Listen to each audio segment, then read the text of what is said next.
something smells funny, that's the clue to dig on it. If it doesn't seem right, something isn't right. Or at least when you do the exploration or the investigation, you'll learn something, whether it's because there's literally something going on there or because your processes or your own understanding of the subject matter is incorrect. You're listening to Exposing the Invisible, interviews with investigators about their methods, their communities, and what motivates them to keep going. Hi, my name is Saul Pwanson. I do data analysis and data tooling kind of stuff. A couple of years ago, I stumbled across a crossword scandal accidentally. Kind of became an accidental investigator. So there was an uproar for probably a week or so, actually, where lots of activity on Twitter. It was hashtag Gridgate. It was kind of an open and fun scandal. I think that everyone loves a scandal, and especially when it's a trivial scandal, it's really easy to get behind. It's like no one's really been hurt by the plagiarism of crosswords, and a lot of people do crosswords, and so like from all over the country and all over the globe, and so it went far and wide.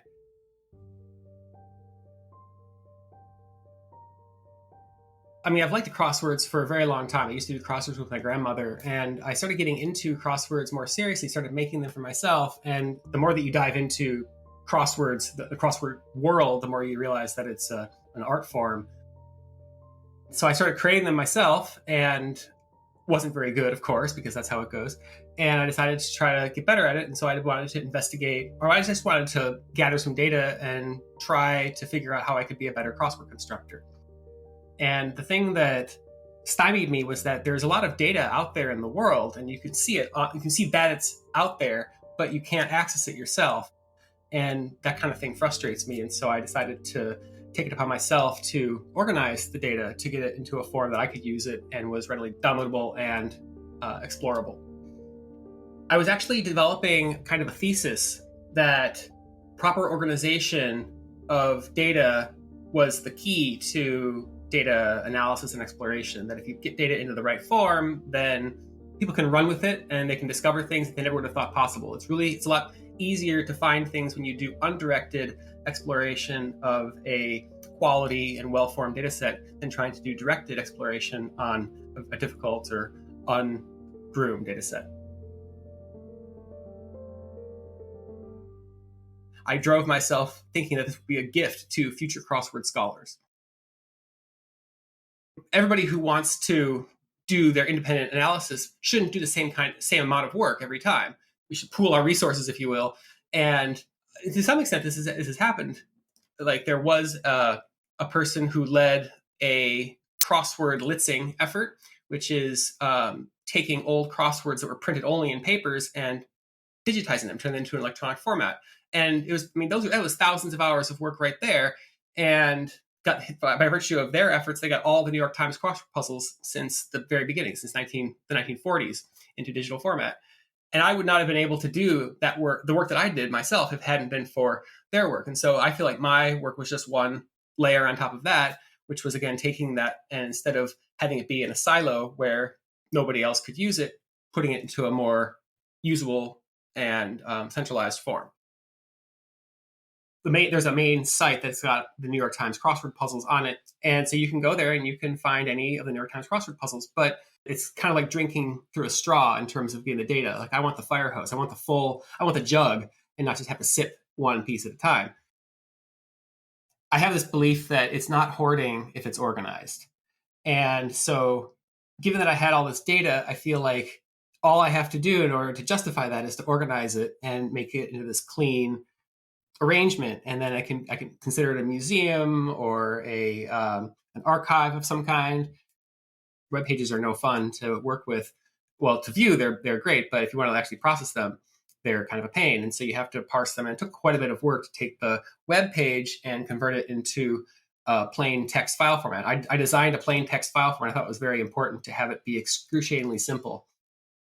It's like you've got these papers that you've organized and you kind of lay them out on the floor and you kind of rearrange them and you kind of shuffle them in a certain way. And then if they're organized well, you can put them in a certain configuration, and then you kind of just like rifle through them. And when you see the flip book that's on the margins, for instance, and like it's out of order, and you're like, well, that seems like there might be something there. It's like it's kind of compelling to bring you to try to figure it out and sort it out further. It was actually very interesting. Once I had done that, I hadn't actually done any investigation until I had that process largely figured out. But then once I had that collection of crosswords like that, the investigation itself took basically a weekend. The collection itself has about 80,000 crosswords at the moment, and at the time it only had about 50,000 crosswords. I did some back of the envelope calculations at the time, and I figured that there are on the order of 1 million crosswords that have ever been published. And maybe I'm way off, maybe it's 2 or 3 million, but it's far fewer than 10 million. And if you think about a couple of million, that's a lot of crosswords, but 80,000 is actually a substantial percentage of those. If there are 1 million crosswords ever published, this is some 8%. I actually think that it's feasible that we could collect all crossword puzzles that have ever been published. I mean, modulo some crosswords that have been lost to the sands of time. But in general, I think it's actually a feasible thing to get to approach that limit. It's not important with a capital I, but I think it's kind of important from a data perspective to try to be completionist. My partner did not understand. She thought that I was kind of nuts for spending all this time with crossword puzzles. Crossword puzzles are a complete diversion. Like, what is the point of this? And I can't really explain it. I don't know, except for, something got under my skin. And I think that's maybe the key, is that it's really hard to motivate yourself if something isn't under your skin like that. But if it is, all you can do is not do it, and that's disappointing. Like, you can't force yourself to do something that you're not, that it doesn't irk you, doesn't get you like that. And this one got me, and I decided to run with it because that's the only way I actually get motivated on things. So I kind of find the ones, or listen to the ones that aggravate me, if you will.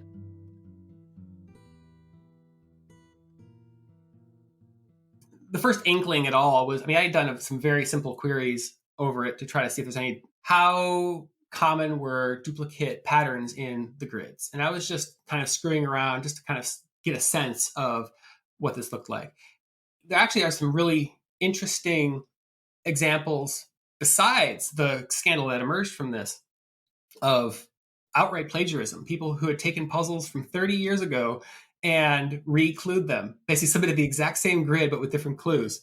I basically tugged on that thread, and one editor kept coming up very frequently. Like, you kind of assume that the plagiarists are going to be the individual constructors. The way that the crossword world works is that crossword publications publish something either once a week or once a day in their publication. And that's a huge amount of work, and one person couldn't create all those puzzles. And so what they do is they invite the community to submit puzzles, and they pay them for their work some token amount of money. And so there's constantly a queue of people submitting crosswords into the system. And those people, in modern times anyway, get a byline on there, and that's part of the metadata. So I expected, because of the ones I saw from the New York Times, for instance, they were individuals. And I saw one person had done this 3 or 5 times. And like, okay, I can see I can see what they're aiming at. And what was interesting about this other one was that it was an editor that was consistently being involved here. And actually, I didn't know very much about the crossword industry at this point. And the guy's name is Timothy Parker. And Timothy Parker is kind of a generic name. I didn't even know he was a real person. He's edited a lot of crosswords, and he was on several publications. And so it seemed like maybe it was the pseudonym for a cabal of constructors or something like that. And the thing that really made me tingle, if you will, and I remember that moment, it was when I saw that there were 2 puzzles, and I had them side by side, that were very, very similar. It was a clear evidence of somebody was reconstructing or reusing an old puzzle. And the bylines, the names on the puzzles, were different. And the second name was Elizabeth Gorski. And she's a well-known constructor in the crossword community and well-loved. Just didn't seem right. It was like, well, why would Elizabeth Gorski is not a plagiarist? Or if she is, this is a huge deal. Like, I couldn't even figure it out. But then there were so many other examples that involved this person that didn't involve Elizabeth Gorski. That's something else that also seemed funny. And the original author was Tim Burr, which is a pseudonym, kind of a funny name, right? It just really didn't set well with me. Like every explanation I came up with was it just doesn't work. But what was very interesting about this, but if we skip to the end of how this turns out, I actually didn't discover, or this first clue wasn't evidence of the actual plagiarism. As always, it was evidence of the cover up. This was actually the last in a long line of puzzles that started with her original puzzle, and he had ripped it off 3 or 4 times, and then finally was running reprints of older puzzles, legitimate older puzzles, just as they were with the original name, and it was, like I said, valid. But I had the previous plagiarized puzzle in the collection, and then this newer reprint in the collection, and that completely set me off my alarm bells. I knew that I had something. I knew that I wanted to present something to the crossword community, and this is where I was talking about organization, and I think of things in terms of organizing data, but organizing people and being in touch with people and the subject matter experts is key, I think, to this exact kind of investigation. This would not have gone anywhere if I was not connected, at least to the mildest degree, to the crossword community. I didn't know what they would think about it, but I thought they might be interested, and it was kind of a way in to the crossword community. It's like, hey, I found this neat result, right? This is interesting stuff. And I thought it was just kind of like more of a curiosity. And then instantly, though, after I posted that to the list, I got some high-profile constructors saying, oh, hey, wait a second, just, go easy, because this may be a big deal. We don't want to, launch accusations unnecessarily, but this smells funny to them too. Everybody was interested in how their own puzzles had been plagiarized. And so there was kind of like people were indignant or offended that they were involved, or, that their puzzles were involved in this. And one of those people, Evan Bernholz, posted to Twitter about it, and it kind of just had like a aggravated, like, what's this guy doing then? And somebody found, Ollie Reuter from 538 saw that and then reached out, and he's the one that drove the actual scandal, both the narrative and the story, and did a lot of the groundwork, the legwork, to validate the stuff that I had seen and to confront Timothy Parker and to gather a lot of quotes, and then ultimately publish the story, which is what got all the attention. There was a moment during that first weekend, before I had said anything to anybody, where I discovered this crossword editor, and I discovered that he had a Wikipedia page and that he was a real person. And there was his picture looking back at me, and I realized that if what I was thinking was true, that I was potentially going to ruin this person's career, that the work that I had done was going to do that. It turns out that Timothy Parker is a well-known crossword editor, and has been editing and publishing crosswords for about 25 years, and is not a well-loved person in the crossword community. He's had run-ins with many people and doesn't come off looking all that great. So it wasn't actually a surprise to anybody in this that for years he had been taking puzzles that he actually had license to use. It's very interesting. This is called self-plagiarism. He actually took puzzles that he had edited previously and then republished them, changing the byline and changing small aspects of the puzzle to, in some cases, maybe bring it a little more up to date, but in some cases, just trying to cover up his own tracks, and then republishing them. And so he had lauded himself as having the Guinness World for the most syndicated constructor, for instance. So he had a big ego about how many crosswords he had managed to publish. And it turned out that for a period of time, about 2008 to 2012 or so, some hundreds of puzzles that he had published were exactly like this. And so it calls into question his entire crossword construction or crossword editing credibility. I think that if he had just chosen to republish the crosswords, done mild edits, but kept the same bylines, that he basically would be in the clear. It's maybe not great. He's kind of a hack. People take issue with the kinds of crosswords he constructs because they're not very well done in some sense.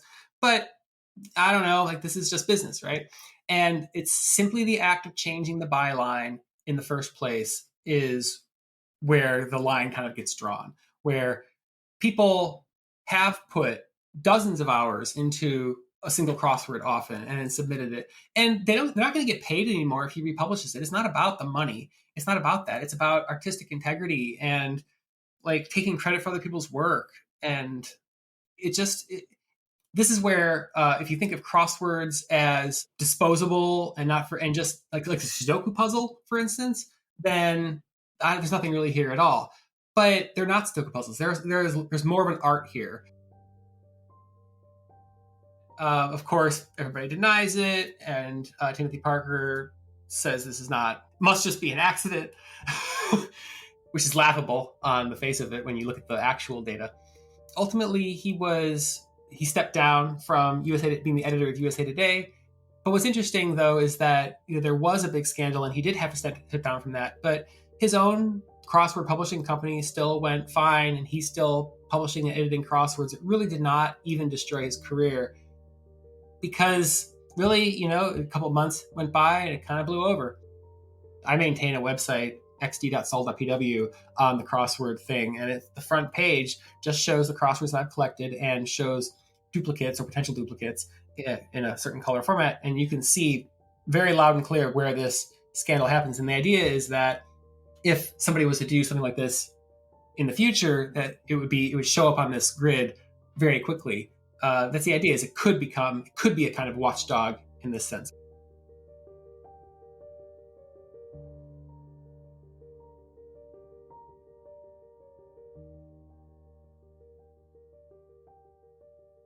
I don't like working under time pressure. I feel like I don't do my best work under time pressure. This article was coming out in basically a week from the time that I really give the information to the crossword list. I doubled down on it and really had to. I did a batch of crosswords in the morning, and I went to work. I did another batch in the evening. I had a whole process, and it kind of consumed my life for that amount of time. There's a buzz. It's kind of a mania. When I'm the only one that's feeding the mania, I can kind of calm myself down and say, okay, well, this is just, I'm kind of used to that, and I kind of just take it a little easier and maybe take a break or whatever. But when the world is feeding into that, it becomes a lot harder. And I'm not sure if you should not go into that as much as possible. But it definitely consumed my life for a week or two. I think I did a pretty good job in general. But if I learned a lesson from this, it's don't release your results until you have results that you're comfortable with the press having access to, the press publishing themselves, because you're not going to get a chance to do it better. Everything only has its one chance in the spotlight. There's not going to be a second Gridgate or a second or revisiting of this. I've actually even tried talking to Ollie and seeing can we do like an update on it, and there's just no interest. And so you have your one shot, and so you better make sure your ducks are in a row and that you've gotten your stuff right and you've got all the information that you can get out of this or that you think is important out there in the first place. Once people smell blood in the water, there's a tendency to claim it for themselves, if you will. And definitely in the case of journalists, I think actual published journalists, that's their whole bread and butter, is to become famous for whatever article that they wrote. And so I think it was more taken from me than yielded in that sense. But I definitely did and do feel an ownership of it. Like if it hadn't been for the stuff that I had put together, this never would have come up. I don't really have the heart or the stomach for frontline investigative work. And so actually the stuff that I think of myself as doing is making tools that enable investigators. And so in the case of the crossword puzzles, the tool that I was making was a crossword corpus, a collection of crossword puzzles that would be valuable to people who wanted to do their own investigations into it. And it just turned out that I had done such a good job making this that I kind of nerd sniped myself into doing the actual investigative work. It was right there and it was easy enough. And then I just kind of fell into it because there was low-hanging fruit sitting right there. I don't think of myself as an investigator. And yet when other people claimed credit for the investigation, I felt myself getting a little aggravated at that. Like, no, I did actually the most of the work here. I mean, to Ollie's credit, he did a lot of the verification. He did confront Timothy Parker, and he did publish the article, but the actual discovery of this thing was me, and I wanted credit for that.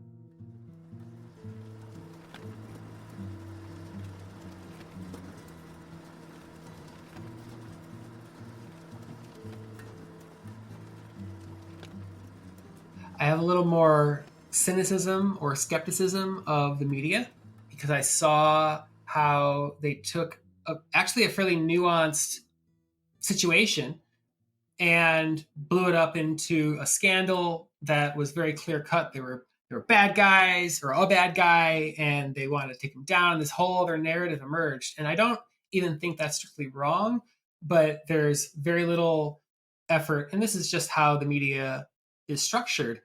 Very little effort to explore the nuance and try to figure out what really is the line here. There was not very much. I feel like a true investigative journalist would have tried to really figure out the meat of this instead of just exposing a scandal. That's been kind of disappointing.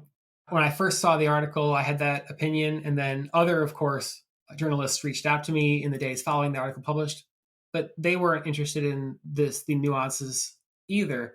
They wanted a little soundbite so they could do a rehash of the original article. Like, everyone's on deadline, everyone's got 3 articles to produce this week, and so just please write back with a little cute snippet, and then we'll publish that.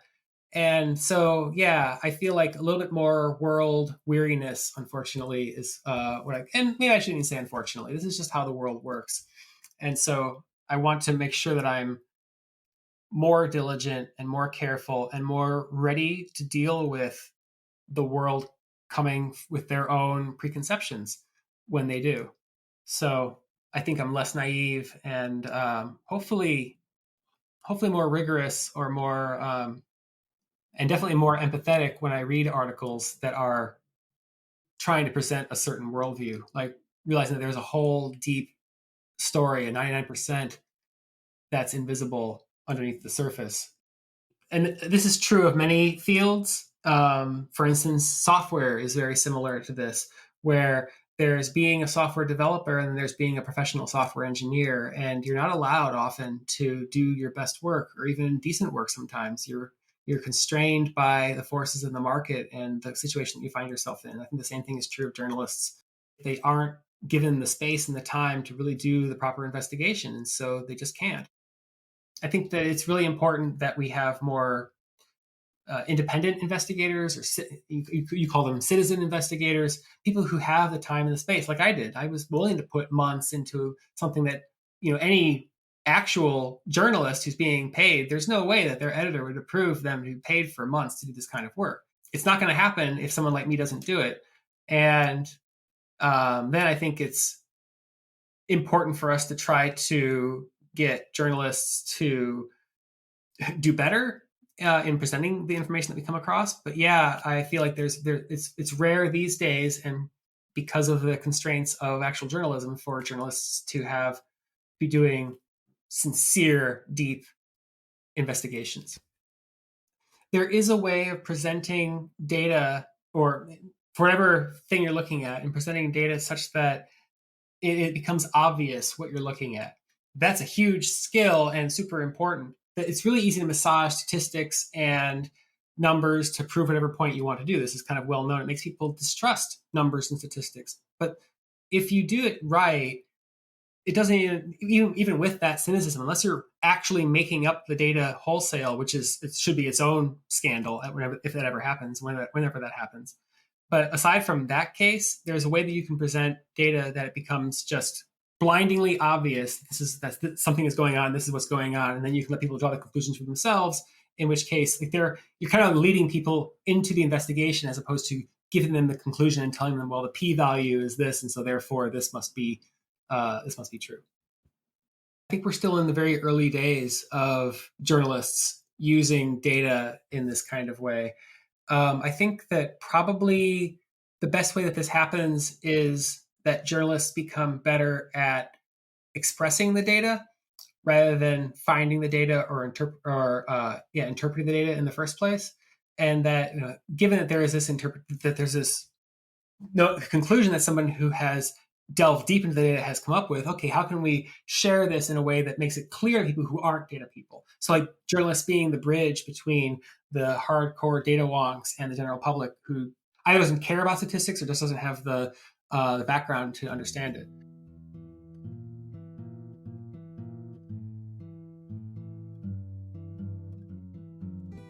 I believe that investigation is a fundamental skill, like reading or math, that everybody is an investigator or should be an investigator. And the fact that we don't think of ourselves that way is, an investigation is, in my mind, listening without bias, trying to seek the truth independent of an outcome. I'm a big fan of undirected exploration. I don't want to be trying to nail somebody or find the dirt on this thing. It's like, no, let's really look at the evidence that we've collected, the mass of data and facts, and see what there is there. Discern the relevant from the trivial, trying to ask the right questions, the ones of the right people, which are probably not the ones that you're thinking of, and asking them at the right time once you have a solid understanding of what you've got and what you need, and with the right attitude so that they join you in your quest for truth. I think persistence in investigation is really important, that if it smells funny, you need to investigate and not just write it off, that you'll learn something either way. So I feel like this is actually a very important thing, and not just out in the outer world, but in terms of your innermost mind and thoughts and your personal life, and just kind of everything would benefit from more of a sincere investigation into what's literally there. Exposing the Invisible is a podcast by Tactical Tech with funding from the European Commission. Interview and production by Joe Barrett. From Tactical Tech, the Exposing the Invisible team is me, Wael Iskandar, Laura Ranka, Marek Dushinsky, and Christy Lang.